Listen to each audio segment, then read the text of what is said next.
Welcome, everyone. My name is James Boland, and I'm the founder and president of the Australian community. Our organisation has been around since 2011. Our mission is to connect Australians who are living in the United States, primarily here in New York and around the US. This is truly a global broadcast, and we do appreciate everyone who is tuning in. We do have a jam-packed agenda. We have immigration and taxation attorneys who will be speaking with us tonight. Thank you to everyone who have been sending their questions to us. Many of your questions have been aggregated, and for many, they've already been answered as well. I mentioned our YouTube channel. There have been a lot of questions that we've answered, especially around immigration through Chantal Michael. Again, I urge you to go to the YouTube channel to look for those videos. It appears that a lot of the questions that you've been sending us are the same. So what we've decided tonight is to sort of group these into the top 10 questions that are being asked. And we'll also be hearing from Peter Harper, who is the CEO of Ascena Advisors. Peter will be speaking to us on Australian and U.S. tax matters. Peter, thanks very much for calling in. I know you're incredibly busy at the moment, with everything that's going on. I had sent you a few questions, and perhaps before we start though, if you could just explain a little bit about Ascena Advisors and your role there. Sure, thanks, James. Ascena Advisors is a multifamily office, so we advise foreign families and foreigners that are moving into the US on inbound investments and tax matters.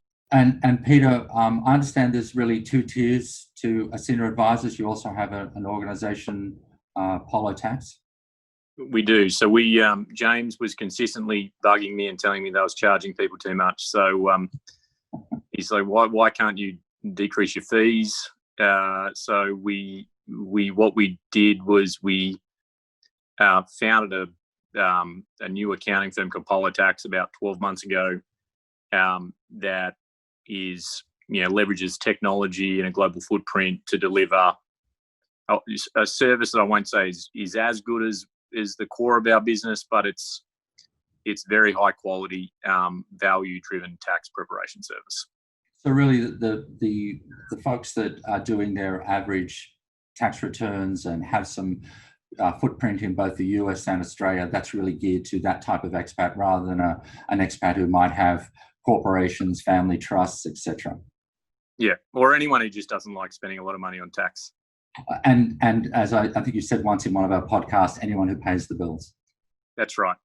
Peter, obviously right now with COVID-19, with people being laid off and all the other happenings that are happening, returning to Australia, the big question that's coming out, what are the do's and don'ts of repatriation from a tax perspective?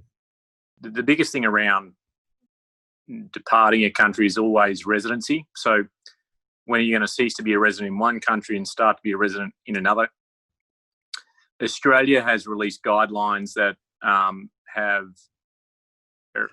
basically adjusting the rules to temporarily returning to Australia. So that I think there's kind of what I'm seeing is two categories of people that are still committed to maintaining a life in America, but that have decided, hey, listen, for various reasons, they may want to return to Australia temporarily. So ordinarily, if you were to return to Australia with the intention of being there permanently, you would be an Australian tax resident. The ATO is effectively adjusting the guidelines to say if it's COVID related, there is an ability to move in and out of Australia with not automatically becoming a resident. So that's probably the single biggest area as far as US Australia planning that we're seeing being directly sort of impacted by COVID. We get a lot of questions from people who are either first-time US tax filers or Australians who are obviously now filing their Australian tax returns for last year. Is there a best workflow that you recommend for how to go about filing your Australian and US tax? Yeah, I think the biggest thing on when you're filing tax returns in multiple countries, it's really more administrative and cash flow rather than I think administration and cash flow is just as important as tax planning and tax effectiveness, right? So technically, in order to claim a credit in America for foreign tax paid, you need to have paid the tax and filed the tax return. So for most of my clients that are, that have assets in both countries, normally what they're doing is even if their personal tax returns due April 15, most of them will extend their return until October, get their Australian returns filed shortly after the end of the Australian financial year in June, and then file the US return in September, October. Now we're in a weird period because the tax deadline's been extended, to deal with COVID. So the extended due date's been pushed out, the normal filing due date's been pushed out, as has the extended due date. And of course, I know we've covered it a lot of times, but I think it's worth mentioning the whole thing about filing FBAR, FATCA, etc.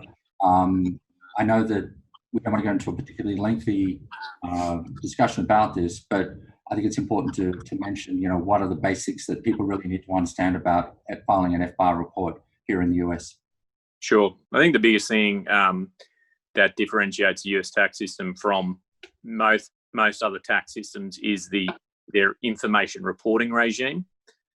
And so the comment that I hear from a lot of folks when they move here the first time, like, oh, wow, this is so different. I'm like, well, it's actually not that different from a lot of other countries. It's just that if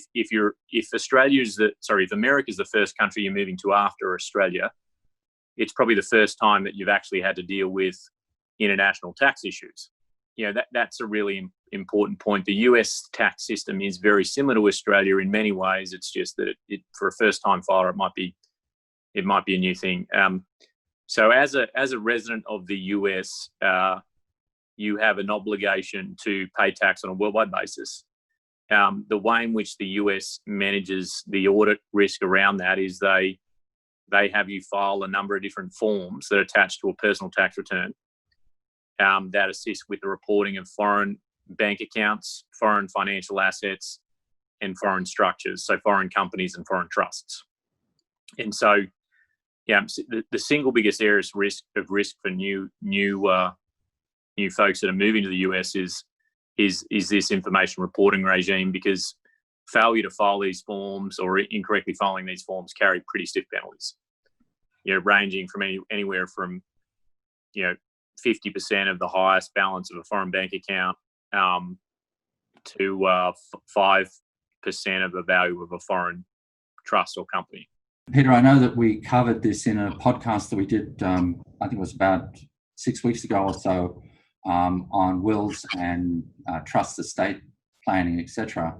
But obviously, I'm not sure if you're hearing them, but certainly within our organization, we're hearing the stories of people who are passing of COVID-19 and not having a business continuity plan for their corporations. It's very, very distressing to hear these reports coming out. I probably, rather than drilling down on the whole issue of tax and estate planning and estate tax, etc., is probably just to refer people to our podcast on our website that we recorded, specifically around trust, wills, and people to really understand the implications of not having an American-friendly will, shall we say. Perhaps, just very quickly, Peter, you could just speak to that, just add a little bit to that. Yeah, sure. I mean, there is a lot of good information. I mean, James and I have now done a number of different podcasts, and I think each of those cover most of the issues. But the biggest issues in international estate planning, twofold, is that the first issue that I find the most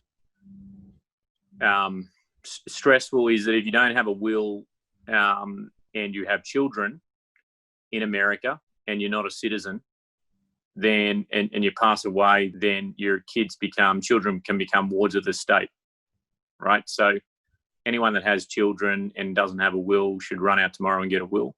The second point is around the way a will gets probated. You can have a will in Australia that's effective for America. But what has to happen is when you die, the will has to be probated in Australia first, and then it has to become and registered and accepted in New York in order to deal with, or New York, wherever you are in America, to deal with whatever other assets you have in the States. So there can be some timing constraints around, practically how do you manage that. So, I mean, I'm telling everyone right now that has, absolutely look at your wills, and think about whether it makes sense to have one in the US if you don't have one. And Peter, just to finally ask, what would you say is the number one question your clients are asking you right now? No one's worried about paying the IRS right now. I'll tell you what, they're not sitting there saying, oh, the IRS needs more money. So the last couple of months it's been heavily focused on, we do a lot of business work, so it's been heavily focused on, stimulus, accessing stimulus. And then it's been, then it probably has been around the residency stuff. I mean, there's been a lot of people that are, this seems to be one of those defining moments where people are like, okay, should be this be the moment that I return back to Australia? For me personally, Jeantelle's helping me with my green card at the moment, and I've actually gone the flip side. I mean, I want to become a citizen now, because I'm like, you know what, the country's having challenges.